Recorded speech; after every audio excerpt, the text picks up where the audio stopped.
அசதியாயிராமல் ஜாக்கிரதையாக இருக்க வேண்டும், ஆவியிலே அனலாக இருக்க வேண்டும். அதுக்கு அடுத்தபடித்தான் சொல்லுகிறார், கர்த்தருக்கு ஊழியம் செய்யுங்கள் என்று சொல்லுகிறார். 3 காரியங்களையாக்க அந்த காரியத்திலே சொல்லுகிறார். அசதியாயிராமல் ஜாக்கிரதையாயிருங்கள், ஆவியிலே அனலாயிருங்கள், கர்த்தருக்கு ஊழியம் செய்யுங்கள். நாம் எல்லாரும் கர்த்தருடைய ஊழியக்காரர்கள் தான். தேவனுடைய பெரிய நாமத்துக்கு சோதரம் உண்டாவதாக. எல்லாரும் கர்த்தருடைய ஊழியக்காரராக இருந்தாலும் எல்லாருக்கும் எல்லா வேலையும் இல்லை. மீட்கப்பட்ட இஸ்ரவேல் ஜனங்களை ஊழியக்காரர்கள் என்றே வேதம் சொன்னதாக நாம் இவ்விதமாக லேவியராகமத்திலே 25ஆம் அதிகாரத்திலே 55வது வசனத்திலே வாசிக்கலாம். புத்திரர் என் ஊழியக்காரர், எகிப்து தேசத்திலிருந்து புறப்பட பண்ணின என் ஊழியக்காரர் என்று கர்த்தர் சொன்னார். எகிப்து தேசத்திலிருந்து புறப்பட பண்ணின இஸ்ரவேல் ஜனங்கள் அத்தனை பேரும் தன்னுடைய ஊழியக்காரர் என்றுதான் கர்த்தர் சொன்னார். அப்படியானால் எல்லாரும் எல்லா காரியத்தையும் செய்யலாமே. ஆனால் வேதத்தை படித்தவர்களுக்கு நன்றாக தெரியும், ஆசரிப்பு கூடாரத்தில் மகாபரிசுத்த ஸ்தலத்தில் யார் ஊழியம் செய்யலாம், பரிசுத்த ஸ்தலத்தில் யார் ஊழியம் செய்யலாம், பிரகாரத்திலே யார் ஊழியம் செய்யலாம். இஸ்ரவேல் ஜனங்கள் ஊழியக்காரர் என்று சொல்லியிருந்தால் அவர்கள் என்ன செய்தார்கள் என்பதை அறிந்து கொள்வார்கள். தேவனுடைய பிள்ளைகளாக நாம் தெளிவாக இருக்க வேண்டும். இந்த நாட்களிலே கிறிஸ்தவர்கள் இவ்விதமாகத்தான் எண்ணிக்கொண்டிருக்க. 1 பேதுரு புத்தகத்திலே எழுதப்பட்டிருக்கிறபடி 2ஆம் அதிகாரத்திலே 9வது வசனத்திலே எழுதியிருக்கிறபடி அவர்கள் எல்லோரும் ராஜரீக ஆசாரிய கூட்டமாயிருக்கிறோம் என்று எண்ணிதான் எல்லோரும் எல்லா காரியத்தையும் செய்யலாம் என்று இந்த நாட்களிலே செய்து கொண்டிருக்கிறார்கள். எடுத்து வாசிக்கலாம். ராஜரீகமான ஆசாரிய கூட்டமாயும் சுத்த ஜாதியாயும் அவருக்கு சொந்தமான ஜனமாக இருக்கிறீர்கள் என்று இங்கே சொன்னதனாலே மீட்கப்பட்ட எல்லோரும் ராஜரீக ஆசாரிய கூட்டம் தான். ஆனபடினாலே எல்லாரும் எல்லா வேலையும் செய்யலாம் என்று சொல்லி இந்த நாட்களிலே கிறிஸ்துவ மார்க்கம் வழி தவறி போயிருக்கிறதை நாம் பார்க்கிறோம். பழைய ஏற்பாட்டை கவனித்தவர்கள் மிகவும் தெளிவாக விலகிக் கொள்வார்கள். இஸ்ரவேல் ஜனங்கள் எல்லாரும் மீட்கப்பட்டவர்களாக இருந்தாலும் அங்கே ஆசரிப்பு கூடாரத்திலே பணிவிடை செய்வதற்கென்று ஆரோன் பிரித்தெடுக்கப்பட்டார், அவருடைய குமாரர் பிரித்தெடுக்கப்பட்டார்கள். அப்படி போல லேவி கோத்திரத்தார் மற்ற பணிவிடைகளை செய்வதற்கு பிரித்தெடுக்கப்பட்டார்கள். அவர்களுக்கு நியமிக்கப்பட்ட ஊழியத்தை அவர்கள் தான் செய்ய வேண்டும். அதை செய்கிற அந்நியன் கொலை செய்யப்பட கடவன் என்று எண்ணாம புத்தகத்திலே 3ஆம் அதிகாரத்திலே நீங்கள் சமயம் கிடைக்கும் போது வாசித்து பாருங்கள். எண்ணாம புத்தகத்திலே 3ஆம் அதிகாரத்திலே தெளிவாக அங்கே ஆவியானவர் எழுதி வைத்திருக்கிறார். மீட்கப்பட்ட எல்லாரும் தேவ ஜனங்கள் தான். ஆனால் ஆசரிப்பு கூடாரத்திலே ஆரோன் செய்கிற வேலை உண்டு, அவருடைய குமாரர் செய்கிற வேலை உண்டு, லேவியர் செய்கிற வேலை உண்டு. லேவி கோத்திரத்திலே தேவனுடைய பெரிய 3 பிரிவினர்கள் இருந்தார்கள். கர்த்தருடைய பெரிய நாமத்துக்கு ஸ்தோத்திரம் உண்டாவதாக. கர்சோன், மெராரி, கோகாத் என்று சொல்லக்கூடிய 3 பேர் பிரிவு இருந்தார்கள். அவர்களுக்கு நியமிக்கப்பட்ட வேலை உண்டு. அந்தந்த வேலை அவர்கள் தான் செய்யலாம், மற்றவர்கள் செய்யக்கூடாது. இவ்வளவு நியமங்கள் பழைய ஏற்பாட்டில் கொடுத்திருக்கிறது.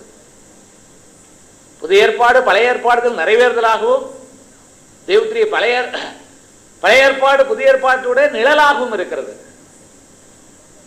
புதிய ஏற்பாடு பழைய ஏற்பாடுடைய நிறைவேறுதல், பழைய ஏற்பாடு நிழல், புதிய ஏற்பாடு நிழல். நடக்க வேண்டிய காரியங்களை அதை பழைய ஏற்பாடை கண்டு நாம் அறிந்து கொள்ள முடியும். ஊழியத்தை குறித்து அறிந்து கொள்ள வேண்டுமானால் பழைய ஏற்பாட்டிலே ஊழியம் எப்படி நடந்தது கவனித்து பார்க்க வேண்டும்.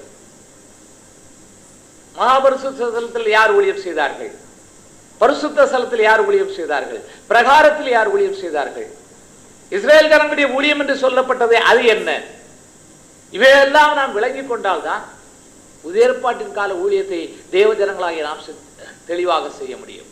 தேவனுடைய பிரிய நாமத்துக்கு ஸ்தோத்திரம் உண்டாவதாக. இன்றைக்கு வேதத்தை எடுத்தவர்கள் எல்லாம் பிரசங்கி தான், பாத்திரத்தை எடுத்தவர்கள் எல்லாம் அப்பம் விட்டு கொடுக்கிறவர்கள் தான்.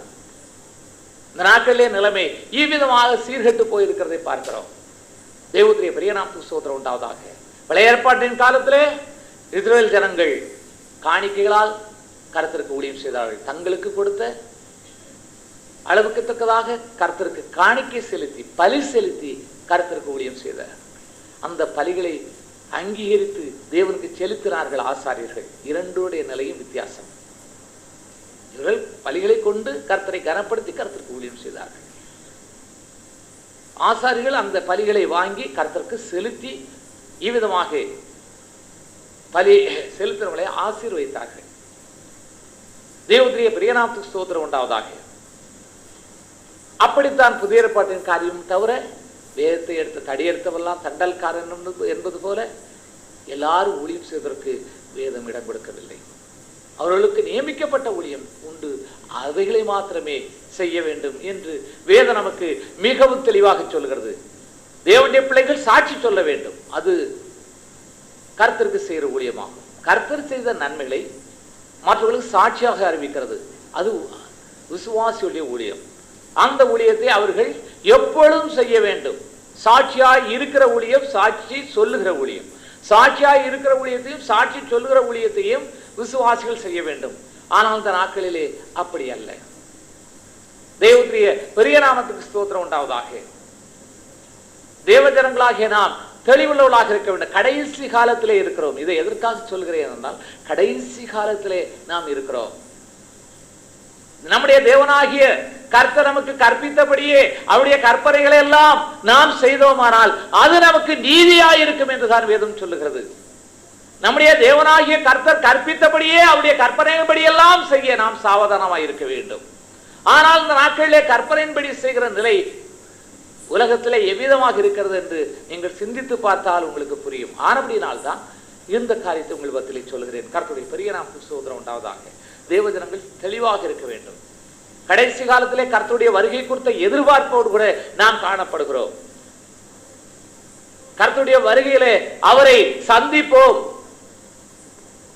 என்ற நம்பிக்கையோடு கூட காணப்படுகிறோம். நம்முடைய ரட்சிப்பு நிறைவேறும் என்ற நம்பிக்கை நமக்கு இருக்கிறது. ஆனபடினாலே திட்டம் தெளிவுள்ளவர்களாக தேவஜனங்களாகிய நாம் காணப்பட வேண்டியது அவசியமாக இருக்கிறது. கர்த்தருடைய பெரிய ஸ்தோத்திரம் உண்டா. முடிந்தவரை கர்த்தருக்கு சாட்சி சொல்லி தேவனுடைய சுவிசேஷத்தை வெட்கப்படாமல் மற்றவருக்கு அறிவித்து கர்த்தர் கண்டை அழைத்து வர ஜாக்கிரதைப்படுங்கள்.